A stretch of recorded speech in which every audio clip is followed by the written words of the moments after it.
जय भारत साथियों, मैं आरपी दा भारतीय, राष्ट्रीय अध्यक्ष भारतीय राष्ट्रीय पार्टी। साथियों, आज आपके बीच में एक इम्पॉर्टेंट पॉइंट को लेकर के उपस्थित हूँ। आप सभी को पता होगा कि कुछ दिनों पहले अयोध्या मामले को लेकर के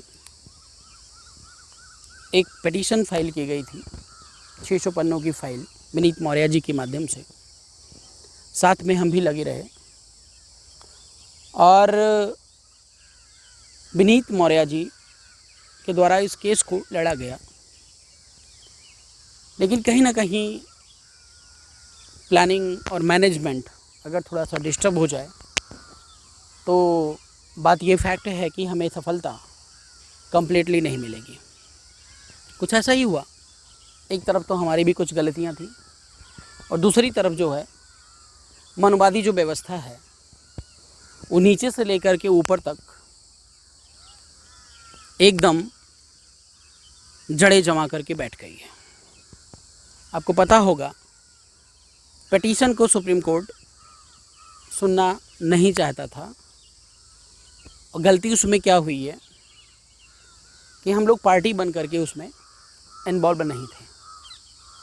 जैसा कि लॉयर ने बताया या विनीत मौर्य जी के माध्यम से पता चला था कि नहीं, हम केस को जीत लेंगे, उसमें हमें इंटरफेयर करने की ज़रूरत नहीं है। लॉयर से भी हमारी बात हुई, मिस्टर गौतम से। उनका सर कोई टेंशन नहीं है, हमारे पास कंप्लीटली एविडेंस हैं और हम उस केस को जीत लेंगे। ठीक है, हम ट्रस्ट पे काम करते रहे। लेकिन आगे चल कर के ये देखा गया कि कुछ भी हमारे फेवर में नहीं हो रहा है।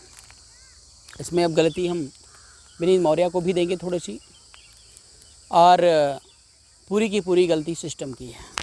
सिस्टम न्याय नहीं करना चाहता है। न्याय व्यवस्था आजकल के सिस्टम में है ही नहीं। ये अपने दिमाग से आप निकाल दीजिए कि आपको न्याय मिलेगा।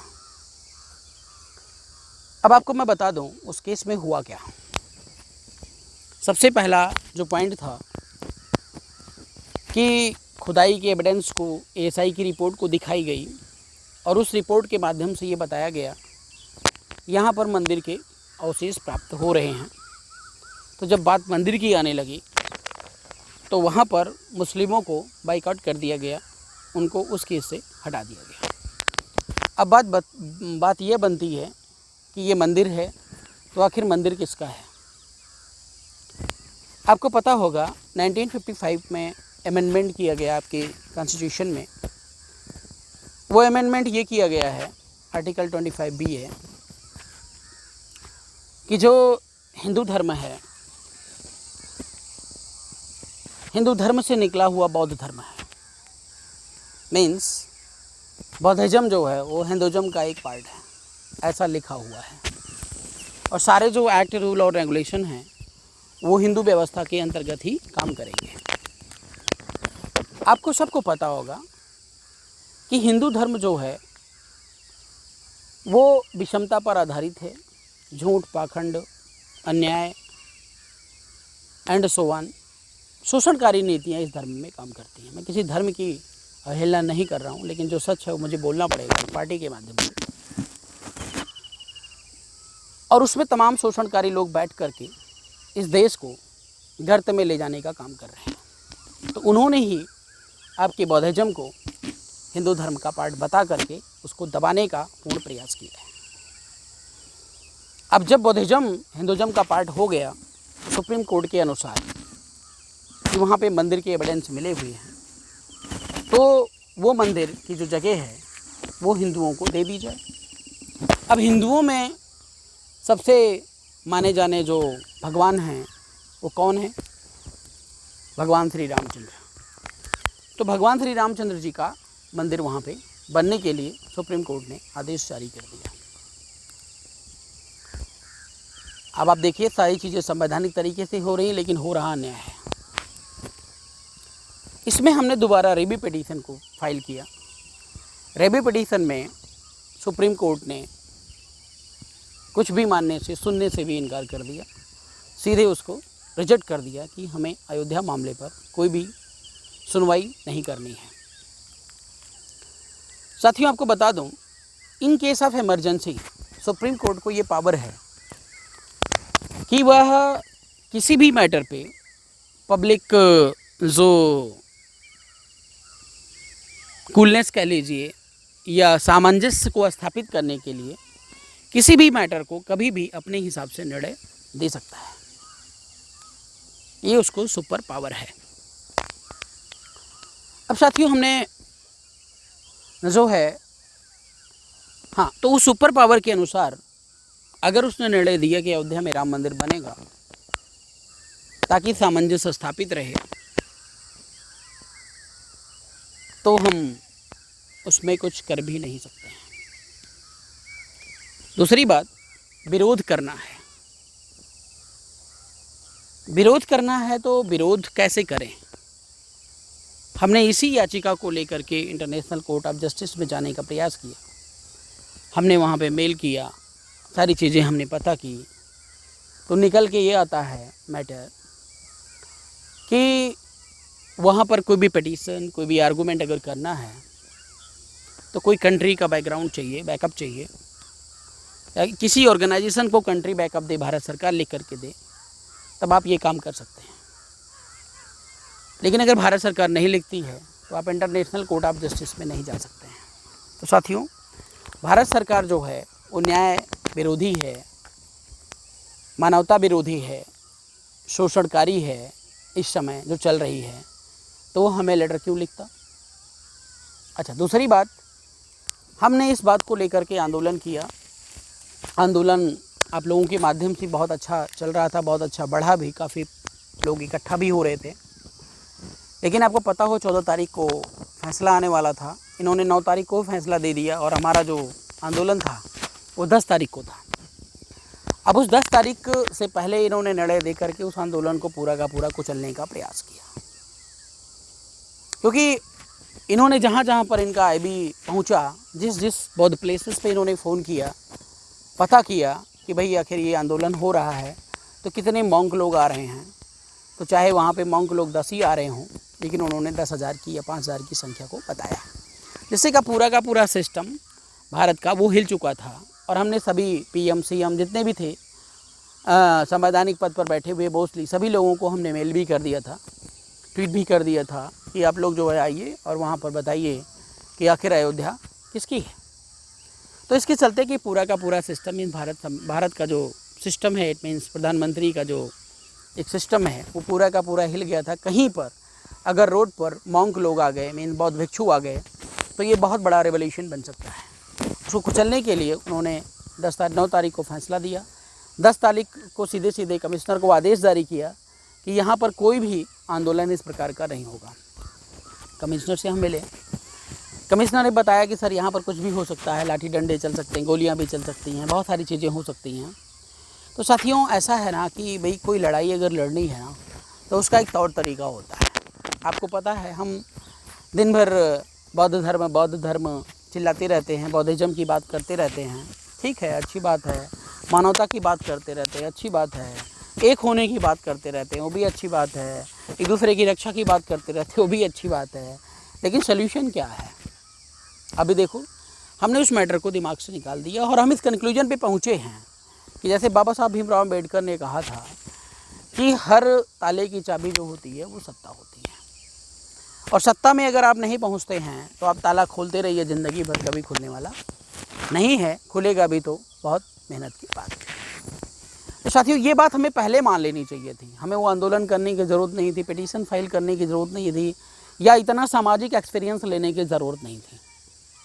लेकिन हमने कहा कि चलो ठीक है, अगर सरकार उधर काम कर रही है तो लोगों की प्रोटेक्शन, लोगों की समस्याओं को हम सुनते हैं, और हो सकता है कि प्रशासन हमें इस तरीके की मदद करे, तो हमें प्रशासन में गए बिना, मीन सत्ता में गए बिना भी हम लोगों की मदद कर सकते हैं, क्योंकि न्यायालय बना हुआ, कोर्ट बना हुआ, पुलिस है, कमिश्नर है, so many systems are there जो काम कर रहे हैं, उनकी मदद से हम इसको करवा सकते हैं। लेकिन सर, मैंने सारे प्रैक्टिकल्स को करके देख लिया है, अब इस निष्कर्ष पर पहुँचे हुए हैं कि बिना सत्ता के किसी भी समस्या का समाधान नहीं है।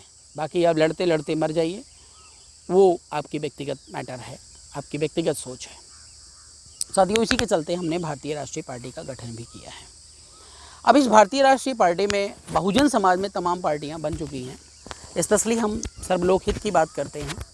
बहुजन जो वर्ड हो गया है आजकल बड़ा कॉमेडियन टाइप का हो गया है, क्योंकि जो बहुजन में आते हैं वो उनके साथ हैं और जो उनमें आते हैं वो शोषण कर रहे हैं अच्छे तरीके से। तो बहुजन कहना या किसी जातीय व्यवस्था को लेकर चलना ये भी कहीं ना कहीं भारत के साथ अन्याय है। तो हम लोग सर्वलोक हित में बात कर रहे हैं। किसी भी जाति बिरादरी का व्यक्ति हो, अगर वो इंसानियत के मार्ग पे चलता है, इंसानियत के प्रति वो प्रतिबद्ध है, तो डेफिनेटली हम उसके साथ हैं, उसके साथ लड़ेंगे, उसके न्याय के लिए लड़ेंगे, उसको अधिकार सम्मान की लड़ाई लड़ेंगे और तमाम जो भारत की इशूज़ हैं उसको भी हम एरेडिकेट करेंगे। क्योंकि जो भी हमारा एजेंडा है वो 100% का एजेंडा होता है। हम कभी आधे अधूरे की बात नहीं करते हैं साथियों। तो अभी उस पार्टी को लेकर के हम लोग यहाँ पे उतरे हुए हैं उत्तर प्रदेश में। और अभी इस समय प्रेजेंट टाइम में लॉकडाउन के चलते मैं अपने घर पर ही हूँ। ये हमारा खेत है और पूरा हम यहीं पर अभी खड़े हुए तो देख रहे हैं। अभी अयोध्या में खुदाई फिर से हो रही है, समतल बन रहा है, सिस्टम समतल किया जा रहा है। अब उसमें तमाम सारे एविडेंस बुद्ध के निकल रहे हैं। तो देख रहे हैं साथियों कि अयोध्या में राम मंदिर बन रहा है। लॉकडाउन के दौरान भी आपको पता होगा कि पूरा का पूरा सिस्टम बंद है, लेकिन राम मंदिर का बनना जारी है और ये सरकार के ऊपर ही डिपेंड करता है, मीन सत्ता की ही पावर है। तो चलो ठीक है, राम मंदिर बन रहा है और उस पर जो खुदाई हो रही हैं, समतलीकरण हो रहा है, लेबलिंग हो रहा है। उस लेबलिंग में तमाम प्रकार के बुद्ध की प्रतिमाएँ निकल रही हैं और सम्राट अशोक के एविडेंस वगैरह निकल रहे हैं। तो वो एविडेंस को लेकर के अब जो है आपका बहुजन समाज जिसको आप बोल रहे हैं, अब इस बहुजन की मैं बात कर रहा हूँ ना, तो जैसे अभी राजरत्न अंबेडकर जी ने एक वीडियो बनाया है, उसमें उन्होंने आह्वान किया है कि आप मुझे प्रूफ दीजिए, ठीक है ना, तो मैं PIL फाइल कर दूंगा, सुप्रीम कोर्ट में चला जाऊंगा, समथिंग लाइक दैट। तो मैं आपसे बताना चाहूँगा साथियों कि जब भी कोई लड़ाई लड़नी हो ना तो उसकी तैयारी बढ़िया होनी चाहिए। बिना तैयारी के लड़ाई लड़ना वो मूर्खता ही होती है। आपने एक बार देख लिया कि सुप्रीम कोर्ट हमारे कब्जे में है नहीं, अब उस पर आप लड़ाई लड़ने जा रहे हो, PIL फाइल उसी के पास करने जा रहे हो। किस बात के लिए PIL फाइल करने जा रहे हैं आप? सुप्रीम कोर्ट ने आदेश दे दिया कि वहाँ पे ट्रस्ट बनेगा, ट्रस्ट बनने के बाद राम मंदिर का निर्माण होगा। राम मंदिर का जब निर्माण हो रहा है तो उसमें अब चाहे बुद्ध की प्रतिमाएँ मिले या किसी और की प्रतिमाएँ मिले, उस सुप्रीम कोर्ट को या प्रशासनिक जो व्यवस्था है, मीन्स शासन प्रशासन है, उसको इससे कोई लेना देना नहीं है। मीन्स नीचे से लेकर ऊपर तक सारे वही लोग बैठे हैं और आप क्या करने जा रहे हैं? आप सिर्फ जा रहे हैं डमरू बजाने।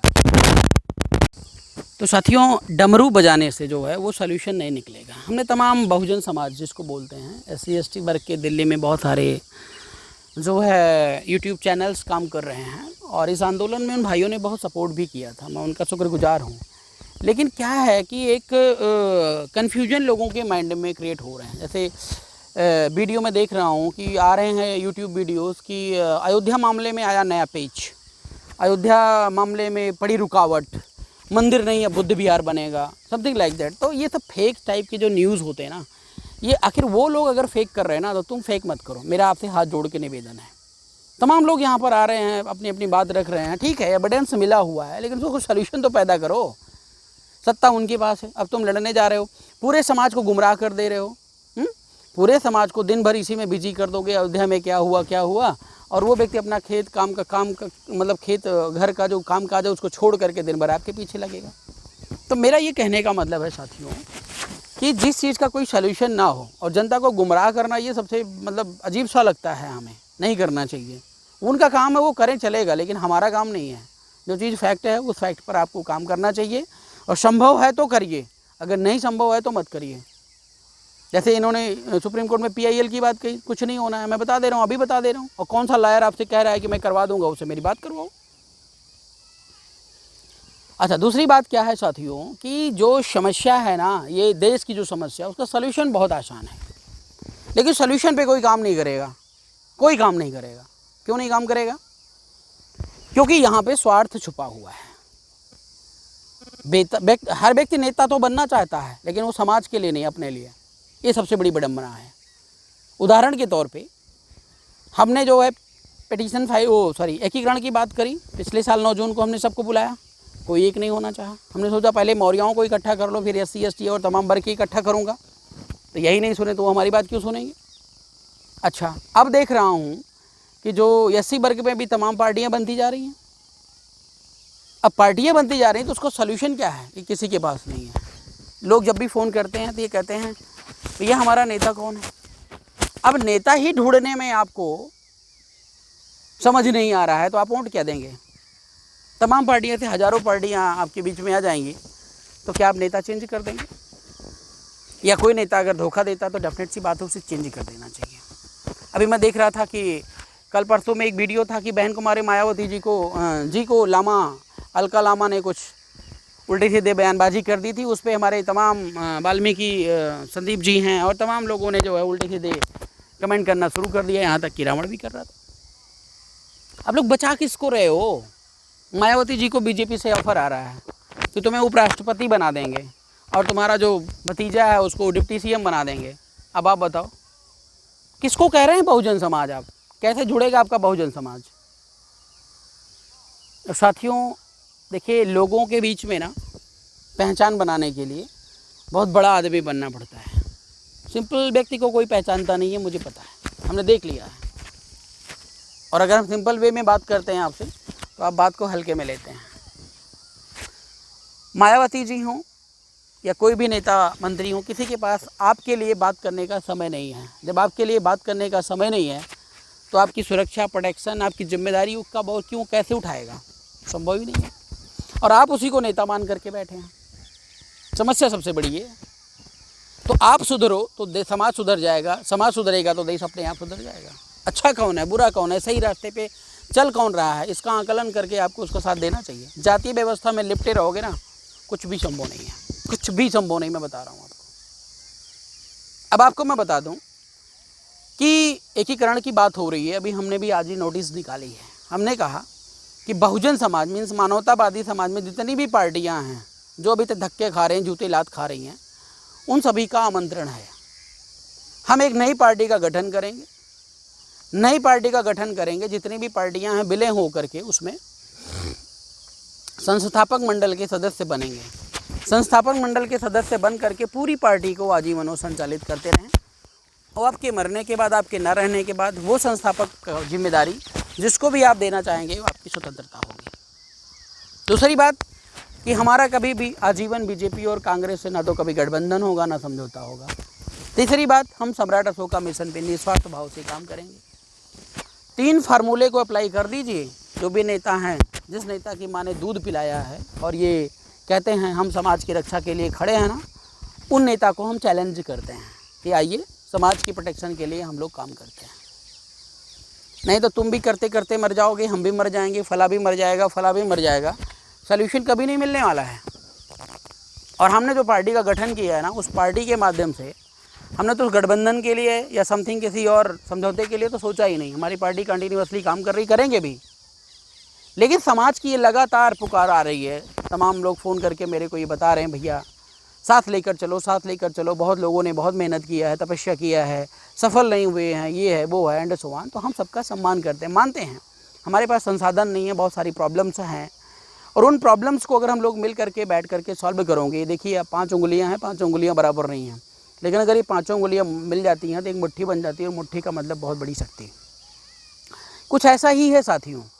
हम किसी सब्जेक्ट में एक्सपर्ट हैं, अगला किसी और सब्जेक्ट में एक्सपर्ट है, अगला किसी और सब्जेक्ट में एक्सपर्ट है। तो अगर हम लोग मिल करके एक ऐसी पार्टी का गठन कर लें कि जो है पूरे का पूरा बहुजन समाज जिसको आप कह रहे हो, उस बहुजन समाज की सरकार हम नीचे से लेकर ऊपर तक बना दें। और जिस दिन आप सरकार बना देंगे उस दिन आप अपना इतिहास उजागर करिए या कुछ और बनवाइए, कुछ और करिए, न्याय दिलाइए, सम्मान दिलाइए, आरक्षण बनाइए एंड सो ऑन, जो आपकी मर्जी है वो करिए। लेकिन हम लोग डायरेक्शन में काम नहीं कर रहे हैं। हम लोग क्या समझ के बैठे हैं, बहन कुमारी मायावती जी हैं तो वही रहेंगी, एससी वर्ग का कोई भी लीडर नहीं होगा। इधर स्वामी प्रसाद बैठे हैं, अखिलेश बैठे हैं, तमाम और लीडर बैठे हैं तो वही रहेंगे। उसके अलावा कोई पैदा ही नहीं होगा। आपके दिमाग में कूड़ा भरा हुआ है तो उसकी समस्या का समाधान हमारे पास थोड़ी है, वो तो आपके पास ही है। इसके 2 स्टेज हमने डिफाइन किए थे। एक स्टेज तो हमारा ये था कि हम पब्लिक को क्या करते हैं, समझा लेते हैं कि भाई सही क्या है, गलत क्या है। अगर पब्लिक ये समझ जाती है सही क्या है और गलत क्या है, ऑटोमेटिकली वो डिफ़ाइन कर लेगी कि हमारा रास्ता क्या है। लेकिन हमारे समाज में, हमारे देश के अंदर जो पब्लिक है वो इतनी इंटेलेक्चुअल नहीं है, इतनी अच्छे से एनालाइज नहीं कर पाती है कि वो सही क्या है गलत क्या है और उसमें कर भी कैसे सकती है, क्योंकि हम गए उसको सही रास्ता बता रहे हैं, दूसरा गया अरे गया वो तो लुटेरा है, भ्रष्ट है, समथिंग है, उल्टी सीधी चीज़ें बोल के आ गया, उसके दिमाग में कन्फ्यूजन क्रिएट हो गया। आज भारत देश के अंदर झूठ भी बोलने के लिए सबको लाइसेंस है ना, और नेता उसी को कहते हैं जो बढ़िया था झूठ बोल ले, ये भी तो एक प्रॉब्लम है। तो समाज को डायरेक्शन देने के लिए अगर आपके देश के अंदर जितने भी लीडर्स हैं वो बुद्धिमानी अगर दिखाएं तो समस्या का समाधान संभव है।